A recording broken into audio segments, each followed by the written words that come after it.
I told Steve Harvey, Steve, come speak at this deal for a couple hours.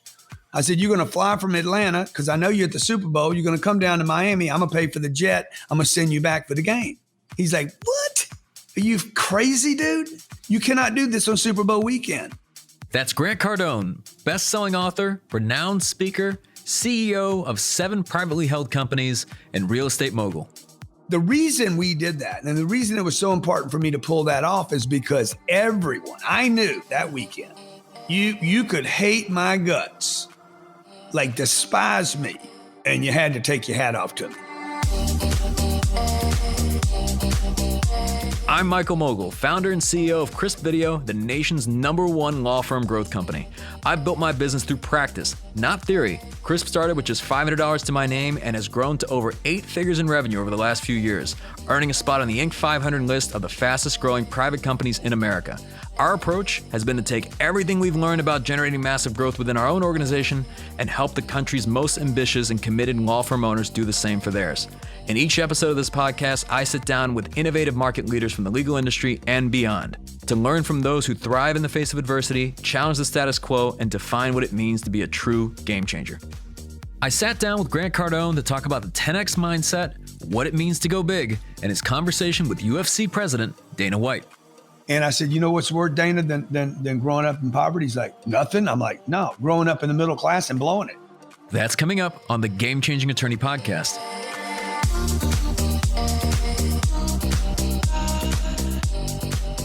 Grant Cardone has a larger-than-life personality that's helped propel him to international fame as a speaker, author, sales trainer, and entrepreneurial thought leader. I asked Grant to share his thoughts on what this unprecedented year means for business leaders. What's going on is that this is what happens every year. This is not a different year. This is in people's lives. You have distractions and you have opportunities to go do other stuff and look at other stuff. And indecisiveness is the weakness, as you wear so well. And it's like, look, you guys want to be hoodwinked by the COVID. You want to be hijacked by the election. You want to be thrown off because of somebody's comments about you. The universe will send you endless numbers of distractions. And to people that are fully, completely committed, they're like, yeah, I saw that happen. Yeah, I heard there was a car wreck over there. A guy sent me something this morning from Fox News about this guy that was arrested. I'm like, why are you passing this on to me? And I said, never pass on bad information to me. I don't need it. I don't want it. I'm not interested in it. By the way, you're better than that. And all the people you know don't need that message. And at the same time, by the way, he sent it to a friend of mine, another friend of mine. My wife got it, but nobody said, stop it. Again, you see that, like stop the distraction, stop the noise. And if you don't say no to it, it will continue. It will feed you to be distracted and give you excuses to not achieve the things that you're capable of. Are you 62 now? Yeah, I'm 62. This always blows my mind, by the way, because every time I look at him, like, this guy's got to be 40, and then you learn he's 62. And I get the impression, I mean, it seems like you're fitter than you've ever been. It seems like you're just now hitting your stride. Like the last 30 plus years have been preparation for everything that's to come. Is that a fair assumption? 100% fully. Like I remember telling myself when I was 35, I said, I'm not going to I was speaking. I was a public speaker. I was doing, a couple hundred gigs a year. But I knew when I was 35 and 40 that I would not really have anything to say until I was 50. I don't know if that was true or not, because obviously Jesus had a lot to say when he was a young man. And, there's all kinds of examples of people that were freaking in their genius, like in the prime, much younger than I was. I'm just very immature. It took me a little while longer, but really I am now starting to really hit the full stride of 25 years of mistakes and lots of discovery and curiosity and recalibrating, what's my real purpose? What's my real intentions? How do I communicate that? Building muscle. It just takes a second. At least for me, it's taken more than a second or two. It's taken a third of my life to figure out what I'm doing. I think you've said in the past that like the single biggest financial mistake you've ever made was not thinking big enough. And I remember when you and I met a few months back, you were telling me that I should, 10x my goals and think in terms of billions and not millions. But I'm just curious in terms of like, how did that mindset evolve over time? because the other thing didn't work. In 2008, I was made aware that all the hard work I had done, the saving that I had done, like people see me as a loud, noisy, kind of colorful, boisterous guy. But when it comes to money, I'm not that at all. I'm almost the complete opposite. You know, in 2008, I became aware that I had really, that just working hard, just showing up every day, just saving money, those are great things. But if you don't start taking chances, if you don't start thinking, I think the word's exponentially, if you don't start thinking about multiplying things, then you're going to find yourself in later years of your life just working hard and being scared. And 2008, the damage, the financial damage in 2008 worldwide was so horrific and so broad that it didn't matter who you were, it hit you, unless you were the super wealthy, by the way. Same thing with COVID. COVID's another moment of redistribution of wealth, right? And I learned in 2008 to be able to multiply when the next one happened. I wasn't in the position mentally, emotionally. I was not in that position in 2008. This time I was like, okay, I'm gonna lean into this deal now. But you know, it's not just money, man. It's you have to have courage. It's not money. A lot of people think, oh, man, if I had your money, I could do that, blah, blah, blah. Yeah, but money doesn't make money. Courage makes money. Courage is the multiplier. You know, I mean, I could talk about this for like 2 hours. Like, what does it really take to get to the upper stratosphere? If people are interested in that, I think most people are interested, but have kind of given up on that concept. But 10X is basically a multiplier. It basically suggests, look, if you have 80 clients, the 10X rule is an arbitrary kind of concept. There's no validation or proof of this, but it would suggest that 80 clients, if you multiplied times 10, you might be close to what you actually need. If you think one COVID event is an issue, hey, multiply times 10 events like COVID, or that it lasts 10 times longer than you think. That's the kind of preparation people should be doing. On the expansion part is, hey, I need 10 times the client, 10 times the resources, 10 times the advertising. On the downside, it could last 10 times longer. It could be 10 times worse. COVID might not even be the real issue. Like in my lifetime, most of the time, I'm not even dealing with what everybody thinks is the real issue. And so 10X is really just a massive amount of think. It requires you to give up a whole bunch of stuff, which a lot of people don't want to do. Like, dude, I want 10 new friends. I don't want 10 more hours with my old friends. If they're in a position, if the old friends are able to come along with the new friends, well, good. That's good. That means they're new too. I don't want an old friend. An old friend means it's an old friend that hadn't changed into a new friend. And that goes for me first, right? I need to be a new Grant. And that is my ultimate advantage over people, maybe some of my peers. I am never satisfied with, I think Kanye said a middle finger to the past, or maybe it was Jay-Z. As soon as I heard that, I was like, yes, don't be satisfied with yesterday's victory and don't get hung up in yesterday's losses. And you clearly come a long way. I think for many people listening that don't know your background, you know, grew up in Lake Charles, right? I think you were one of 5 children. You certainly didn't come from wealth. 100%. Like definitely. We weren't poor. We weren't poverty, right? I'm not complaining about the way I was brought up, because there's 1 billion people that came up, 3 billion people that came up way worse than I did. There is, however, who was I talking to that was born in poverty? And I'm like, I said, you know what's worse than poverty? Because he was telling me about it. He's a celebrity guy. I forget who it was. No, I know who it was. It was Dana White. And I said, you know what's worse, Dana, than growing up in poverty? He's like, nothing. I'm like, no, growing up in the middle class and blowing it. Because look, if you're poor, you don't really know you're poor. And if you're in the middle, you don't know you're in the middle. If you're rich, you definitely know something different. Okay. You know, the kids know, hey, there's something different about how I live compared to other people. And look, if you're aware, you're probably uncomfortable with most people because you know you're different. You're like, I am aware and they aren't. I know something else is happening here and they don't know it. And it makes you feel a little weird. So when I grew up, we had food, I had love, I had hugs, I had safety, I had direction, I had schools, I had a bike. My mom drove me I could either get on the bus or she'd drive me. Nobody was whipping me or beating me or, there was not bad stuff happening. I blew all that. So I had less money when I was 25 than when I was 15. How's that possible? So ended up with a drug problem, bad drug problem between 15 and 25 that I'm not proud of and that I finally beat. That could have killed me, by the way, could have just as easily beat me.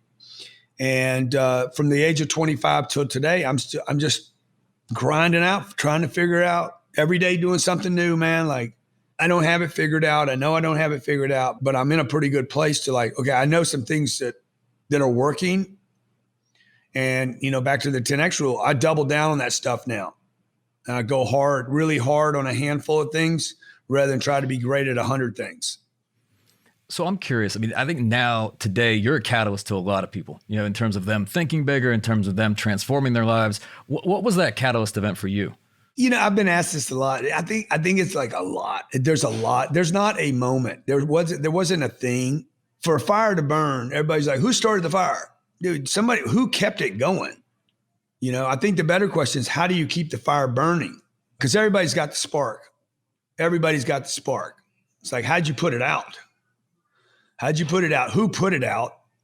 How do you find it again? And then once you get it again, dude, how do you add wood to it? I talked about this in a book that I wrote called If You're Not First, You're Last. Build a fire so hot, so big, so enormous that people from all over the world, regardless of who you are, your religion, your race, your age, your sex, they're like, I got to go sit by that damn fire. And like, you can see it from miles away. The fact that you say I'm a catalyst to other people, that is such a store of wealth for me. It's like you just filled up this big silo of what should be wheat in it with purpose, because that is the ultimate wealth. The ultimate wealth is I helped other people. You know, another huge silo of wealth is my personal confidence that I can do, the idea that I can do almost anything. And not saying I can do anything, I can't do anything, but if I don't quit, dude, I could probably figure it out, you know, and I have confidence in myself not to quit today. So, and I think the catalyst that I become for other people today is not the jet and it's not the money. I think some of that turns a lot of people on and off. I think the real one, the one that really that inspires my peers is, dude, your energy, bro, is like, you just always relight. When I thought you were bright, you get it brighter. When I thought you were big, you make it bigger. And I don't do that for people. I'm not trying to please other people. I'm trying to please me. And if there's been a catalyst, if there's been a pivot point, a hinge, you know, it's that one right there. Hey, Grant, don't worry about pleasing other people. You just please Grant. I was on the phone with some lawyers yesterday and they said, hey, on this thing, you need to have no comment. I'm like, hey, that's stupid, dude. No comment is a comment. Like the ability to have common sense and to be yourself despite injury. Grant, if you comment on this, it's going to be used against you later. I'm like, bro, no comment is a comment. And they're like, huh? No comment can't get you in trouble. No comment is a comment to the public. And I am more interested in the public's understanding and how I feel about me at night than I am about what a couple of rat bastard lawyers think or say in a courthouse when all they're in it for is the fee anyway. They're not in it for right or wrong. They're in it for just get their little fee and get out. And I'm in it for, I need to feel good about me, not you don't need to feel good about me. And that is if people can develop that ability, you know, to look in the mirror and be so disgusted in yourself that I'm not buying watches. Like, what watch are you going to like to see me in? I'm like, dude, what watch do I want to see me in? You know, what plane do I want to get on? It doesn't matter to me if other people like it. And what book do I need to write for me? Yeah. So anyway, long answer on that's some of the stuff that just keeps me really excited. Battles are huge catalysts for me, by the way. People that count me out or dog on me online, they're like, fucking jacks me up so hard. I mean, I cannot tell you how much fuel I get from the haters and the naysayers. You know, I was just going to mention, I don't know that I've ever seen anybody who leans more into haters and naysayers, you know, maybe up there with like Donald Trump, but just Trump is very similar to the way, and hats off to him for fighting back. You can hate Donald if you want to, but I mean, the reality is the guy's been a fighter his whole life. I was bullied when I was a kid. Dude, I refuse to be bullied today. I had a billionaire. He put $20 million in a real estate investment with me. And once he gave me the money, he was so delightful before. Then he gave me the money. He started acting like a dick. And I gave him his money back. Wrote him a check for $20 million. Here's your money back. He's like, what are you doing, man? What are you doing? I'm like, dude, I don't want your money. I don't want this. I'm not going to have anybody push me around. I'm not dependent. I am dependent. We're interdependent.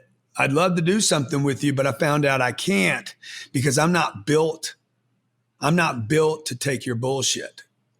And more importantly, I'm in a position now where I don't have to take your money comes with a compromise I'm not willing to accept.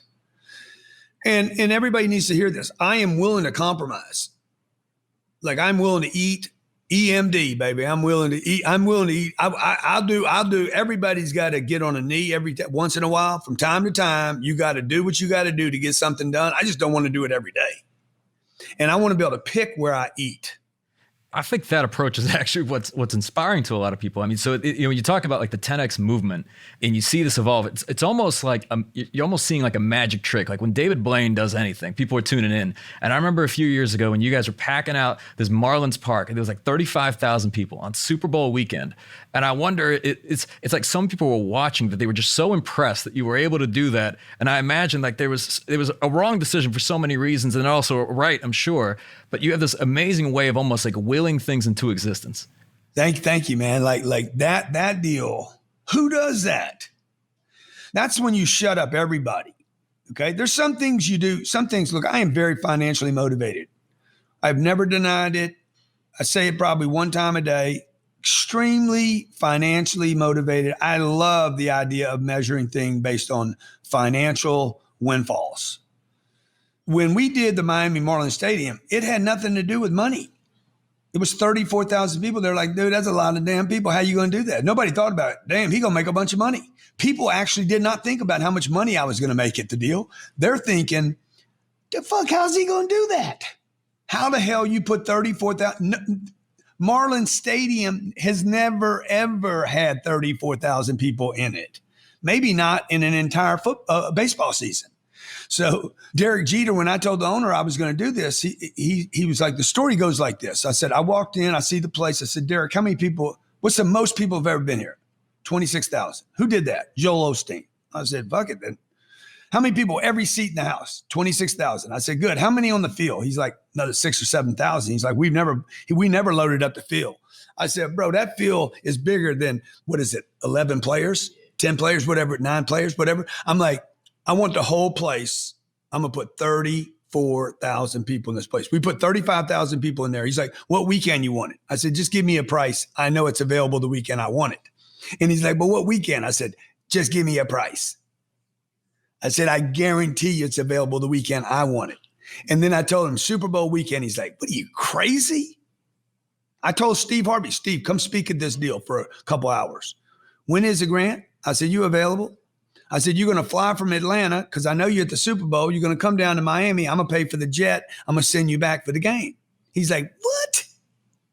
Are you crazy, dude? You cannot do this on Super Bowl weekend. And so the reason we did that, and the reason it was so important for me to pull that off, is because everyone, I knew that weekend, you could hate my guts, like despise me, and you had to take your hat off to me. The haters came out and said, the sound was bad. Okay, all right.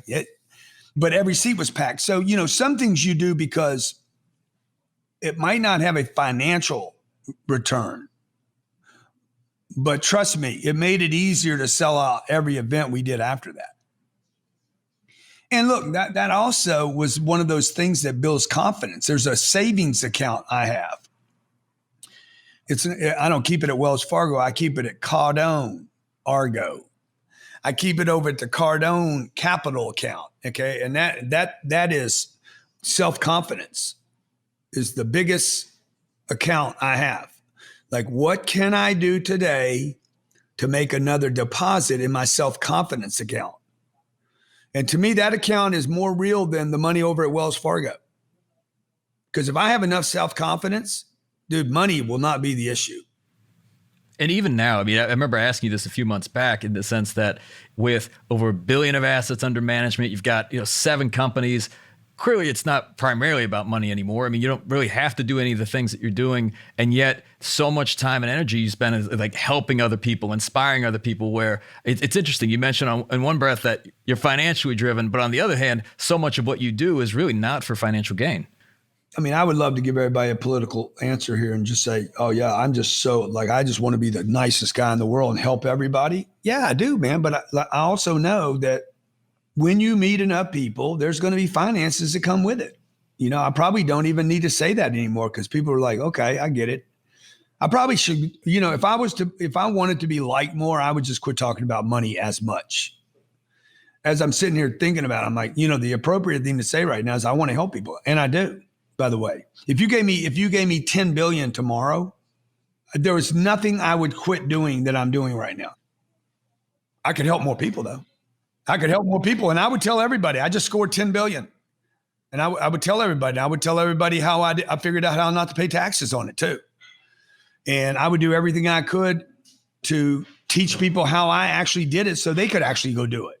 That's all I wanted as a kid, man. That was the number one thing I wanted as a kid. It's why I went to high school. It's why I chose some of my courses. I chose men over women because I needed a mentor. I wanted a male mentor in my life. I went to college. I picked the classes where I thought there were strong men there. No, nothing against women, but I lost my dad when I was 10. So I was looking for a guide, a mentor, a teacher. And I thought it was, I just had it mocked up in my head that it was a man.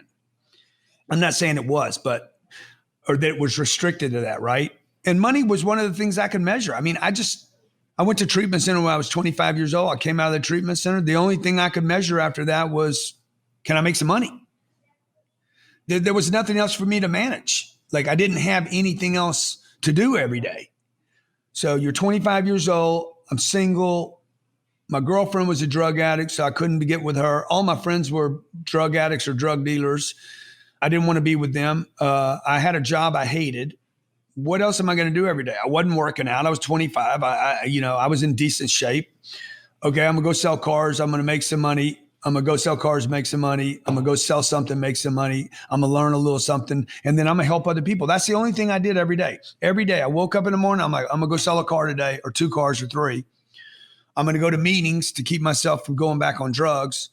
And then I'm going to hopefully make some money and figure out how to manage money. And that just became my grind out, right?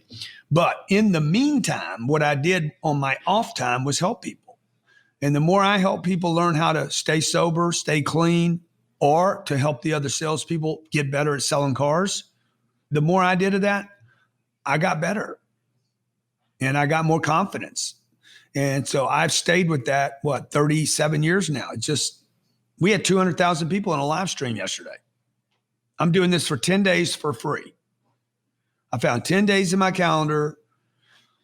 When I get done with this, I'm going to go out of the country for 2 weeks and I'm going to spend 10 days, probably 13 days actually in total, every day going online for an hour or 2 hours with a bunch of my friends helping people. There's no money in it, but there's big victories in it.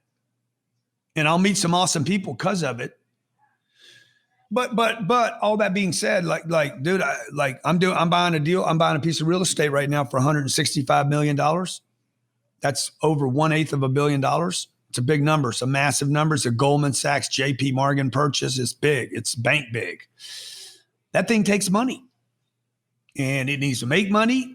It needs to cash flow. It needs to have all the right ingredients. I'm buying that for money. I'm buying that. I'm going to give that away to my investors and my kids. 20 years from now, we'll probably still own that investment. So that is pure money play. Speaking of money, Grant has said that the lesson he learned from the 2008 financial crisis was that if a bank was big enough, they wouldn't let it fail. In fact, he took that lesson and applied it to his own business. Yeah, I owed $50 million to a bank in San Diego in 2008. And the bank went upside down. They weren't big enough.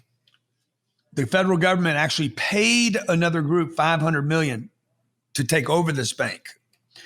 and then guaranteed the loans that new bank took over out of Minneapolis, took over the San Diego bank. Taxpayer money funded a bank to buy another bank and then guaranteed the loans. And then the bank comes to me and says, we need you to pay your loan off. I'm like, dude, I hadn't even missed a payment. I know, but you're basically in default because your net worth changed.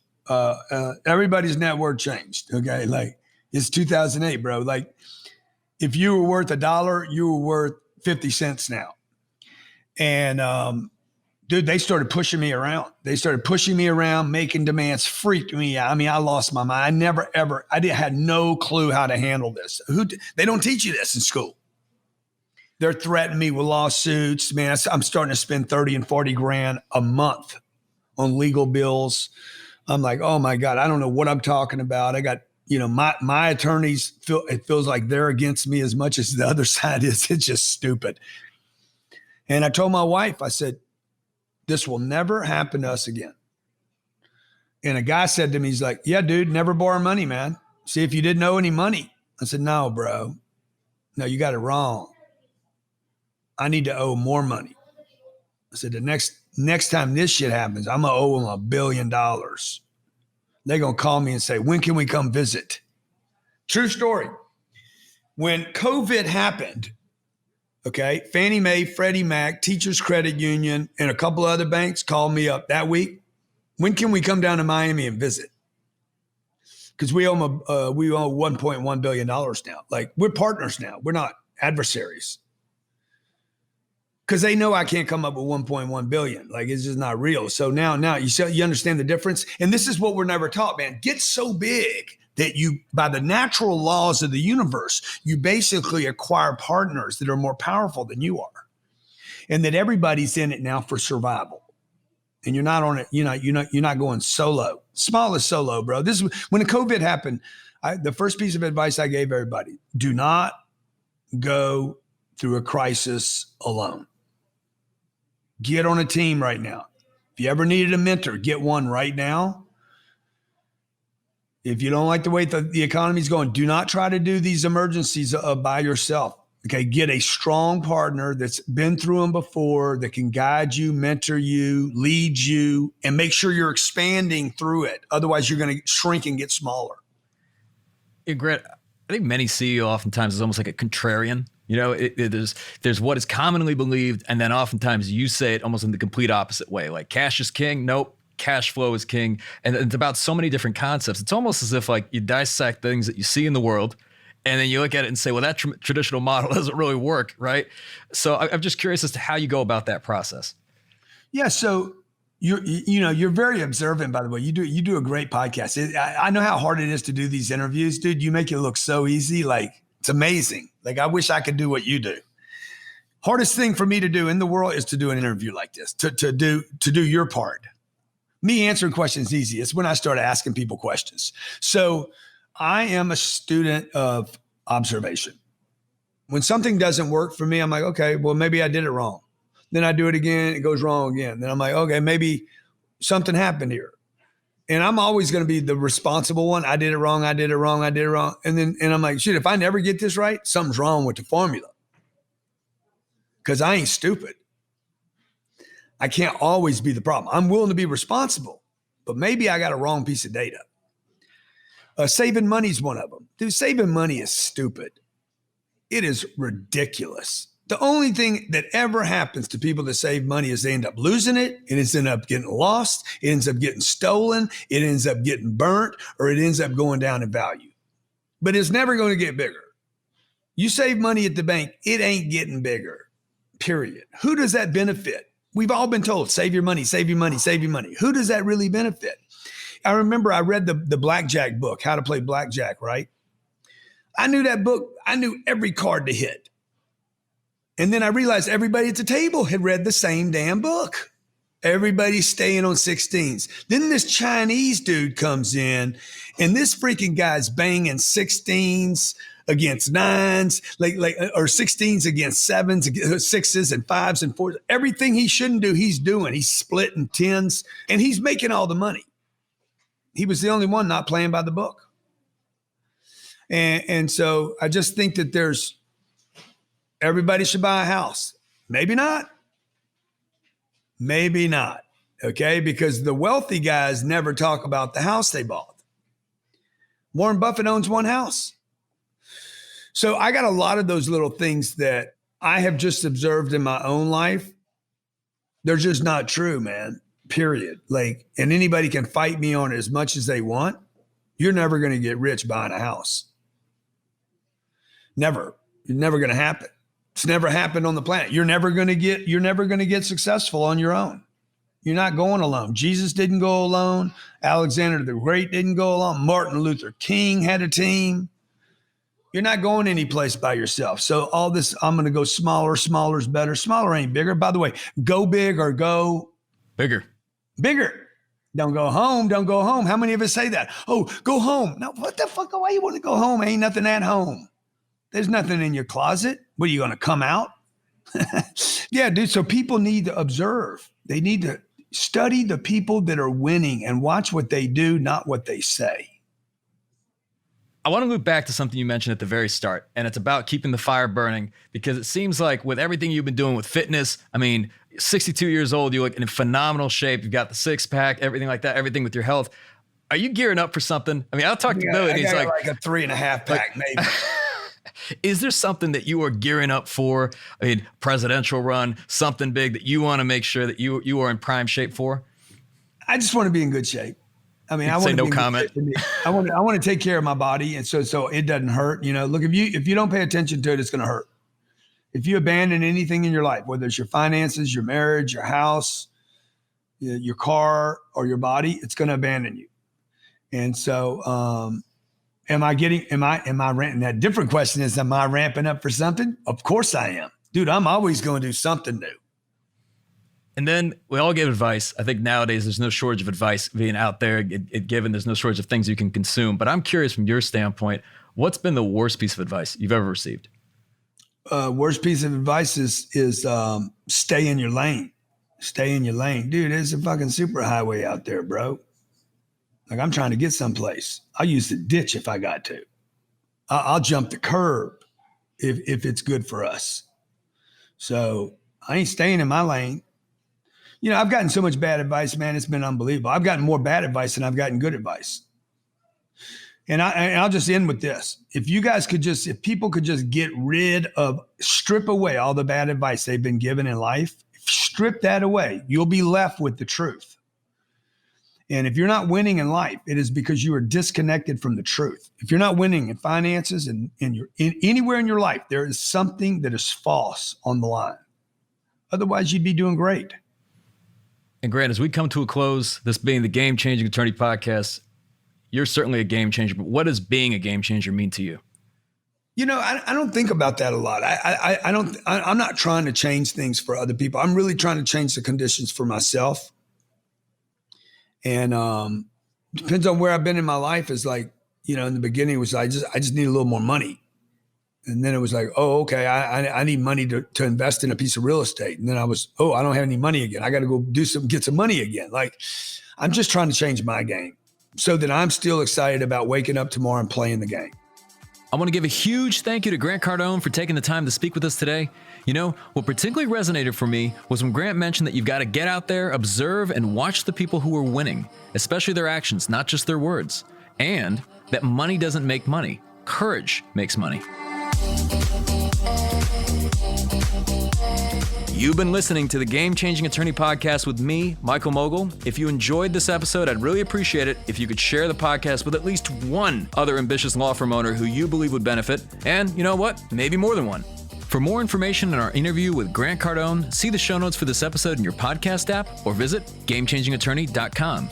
And join us next time when we'll be talking to marketing expert and best-selling author Seth Godin about what it means to put your best work out into the world. Lawyers rarely define themselves as creative. But I got to tell you, with a CD-ROM filled with Word docs and GPT-3 and a few other tools, if all you know how to do is draft something that's been drafted before, we probably don't need to pay you. That's next time on the Game Changing Attorney podcast.